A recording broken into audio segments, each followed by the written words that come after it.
Hey, what's going on, guys? Welcome to today's vlog. Today's vlog is a really kind of a sad vlog. It is a setback for Magnolia. We're not excited to tell you about it. We wish it were not true.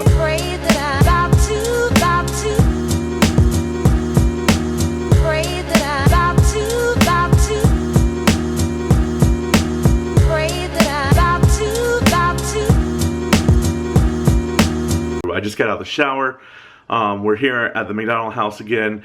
But first, before we get into any sad news, let's start out the vlog with some really good news. Kalyn has something to tell you. I pumped like massive this morning. How massive, Kalyn? I think it's because like literally I held her all day yesterday.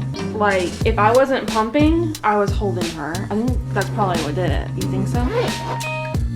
She was holding her all day yesterday because of the sad news that we have to tell you coming up soon. This is from one pump. This is from this one, and this is from this one. So this one is 51 milliliters, and this one's 40. Usually I can just get 40, sometimes 40, out of like combining them. So that's like over double. Hello? The hospital's calling right now. Yes, it is. Yeah, last night she was rough. She was so mad.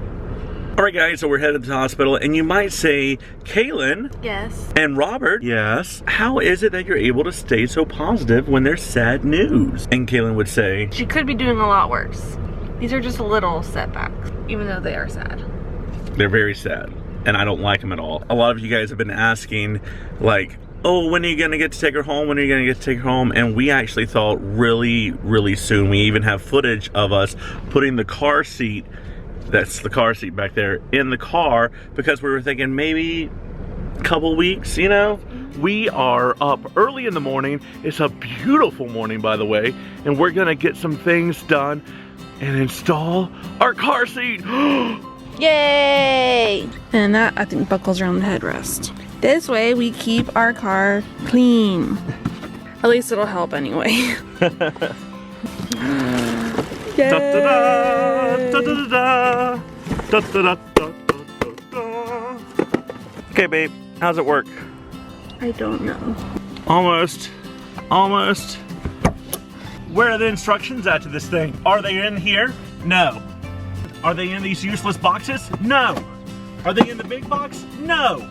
Are they on the QR code that you have to scan in order to figure out what you're doing? No, they're not there either. Where are they? Right there. Tucked up in there. There are the directions. That is so silly. What the freaking heck?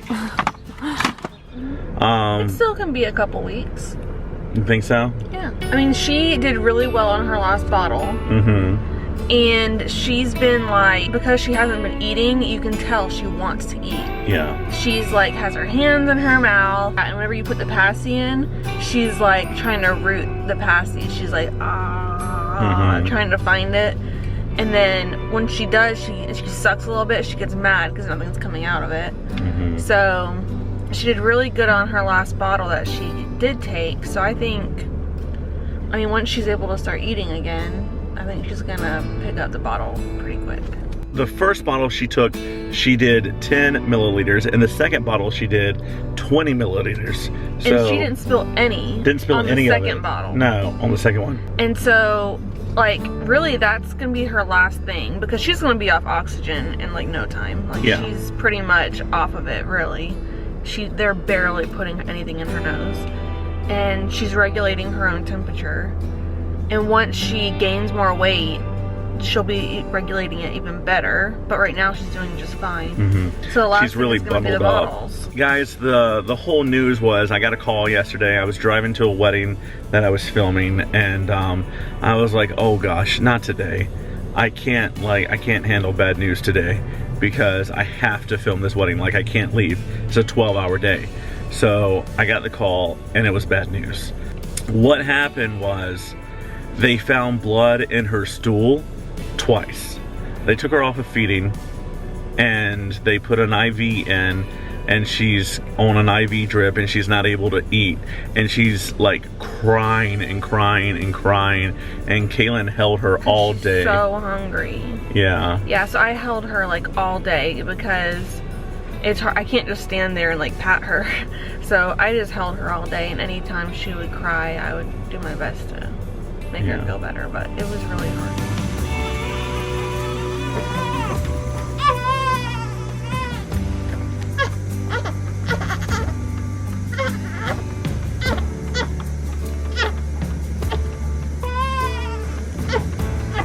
So they did a lot of blood work to see if it was an infection, because that's the first thing to think of when there's blood in the stool is an infection, and that would be really, really bad. And that's all come back clear, so there's no infection. She's had an x-ray done. The x-ray looked normal. She had more blood work done last night. I think another x-ray this morning, so we'll be hearing back from those. So far that all looks okay. So the doctor actually thinks it's a protein allergy, a milk protein allergy. And so they actually had just started using a formula like the day before all this happened. So I Do you know what it was called? We saw it in Target. Yeah, NeoSure. NeoSure, yeah. So Preemie version. Yeah, it's like a preemie specific formula, and she had just started using that. So, well, she started using that on like Thursday, I think. So it was like Thursday night. So yeah, it was almost like 24 hours after is when they found the blood in her stool. So, and we did notice, like, within those 24 hours, she was pooping massively, like a lot bigger than she's ever done, and tooting a lot, and it smelled really bad. So I think that she's just having a reaction to that formula and not necessarily my milk, because she's been on my milk this whole time and nothing's happened. It's only when they started putting that formula in it that anything has changed. When they do start feeding her again tomorrow, which will be Monday, they're gonna put her on a different formula, and it's like supposed to be like, what did you say it was? Like pre-digested? Yeah, pre-digested. So it's like super, super easy on their belly. So they'll try her on that first and then reintroduce more things. I might have to change my diet. I might have to like cut out dairy and stuff. So we'll see what the doctor says. But so far it's looking like it's just a milk protein allergy. The hardest part is seeing where her IV is. It looks so painful, and she's crying, and there's nothing we can do about it. Actually, I feel really bad because I feel like I should have called this. Like, you know, like she was pooping unnormally. She was farting and gassing unnormally. And like when you walked in the room stunk because the trash can was full of nasty, dirty diapers. Like, I should have thought, instead of thinking, oh, this is good, you know, she's like getting more regular, I should have been like, this isn't right. Something's weird about this. Because she's pooped before a lot, but it never smelled like that. This was like rank. Like you said, like you walked up to her door and it like hit you in the face. Like it smelled so bad. And I feel like I should have called that and should have been like, something's different. Something's not right about this. And I was thinking it like vaguely in the very, very, very back of my mind. I was thinking, this is kind of odd. Like, but then I was thinking, I like overpowered that thought with just thinking, oh, she's just growing. Her bowels are getting more regular, and you know, babies stink sometimes when they poop. So anyway, let's go to the hospital and show you Magnolia.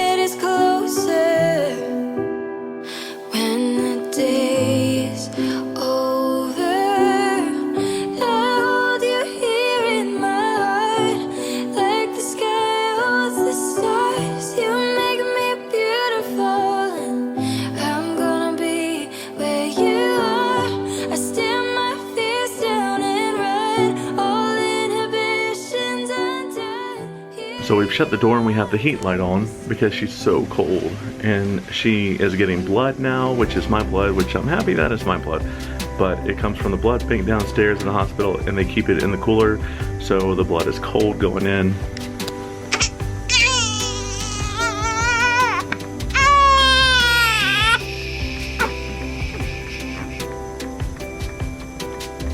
She's got a PICC line going into her head. She's got an IV going into her hand. She was poked for an IV on her foot and it didn't take. and she's trying to suck on this passy and get some milk out of it, and it's not happening for her, and she's getting really upset by that.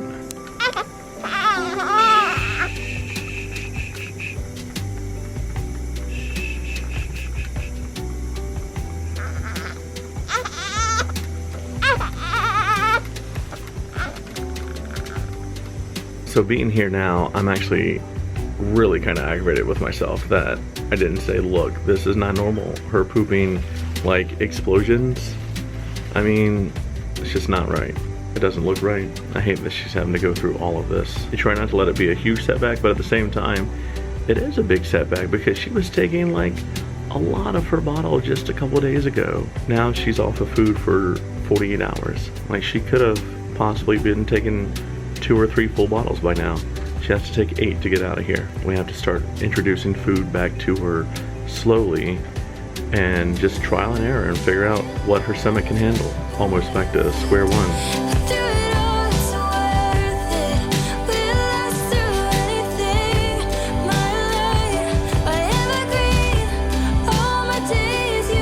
Alright guys, so I'm just going to insert a funny story here to kind of lighten up the mood and make it more happy. So yesterday Robert was videoing a wedding. I was not doing it with him because I was supposed to be pregnant still at this point, so he had already hired somebody to film it with him, and plus I can't film and pump every 3 hours, so that just wouldn't work. So he called me to bring him lunch. I go and I get him lunch and I bring it to him, and instead of saying, "Oh, thank you honey for bringing me lunch," he said, "Did you ever climb trees?" And I was like, "Yeah." And then he said, "Were you any good at it?" I said, "Yes." And by that time I realized he got his drone stuck in a tree. He wanted me to climb and get it. I stayed calm. I was very proud of myself. I didn't get mad. I didn't yell or fuss at him. I just said, "Okay, show me the tree." So he showed me the tree and I could not see the drone at all. He just said, "Just go straight up." So that's what I did. And I went straight up, like super, super high in this tree. And finally I saw it. I was able to get it. The drone is saved. I was pretty proud of myself being 31 years old and just having a baby a month ago to be able to climb up a big tree like that. There's a funny story. But also on the happy side, we are very happy that this whole thing going on with Magnolia, that it's not neck. I just am ready for them to stop throwing that word out there because I do not like it. For those of you that don't know, neck can be a very, very serious, and I think it's like an intestinal infection, and it can be fatal. So it's very, very bad if babies get it. They tested, they did blood work, they did x-rays, all sorts of stuff, and everything is pointing to not infection. Because she's still like super active, like she'll scream and cry because she's mad that she's not getting fed. She'll smile, she'll move around, whereas a baby who is sick with an infection, a lot of the times they just lay there and they don't move. They're just like, they just lay there. So that's really good that she's still staying really active. And then they're gonna try this new formula. So hopefully the formula will do better. And then hopefully also they'll be able to start introducing my milk back, and hopefully she can tolerate it. But yeah, I might do a whole video on pumping and things like that. So if you guys are interested in seeing that, let me know in the comments below. But that is it for us today. I hope you liked the video. If you did, don't forget to give it a big thumbs up. Hit the subscribe button if you haven't already, and leave a happy, friendly comment below. We'll see you guys next time. Bye!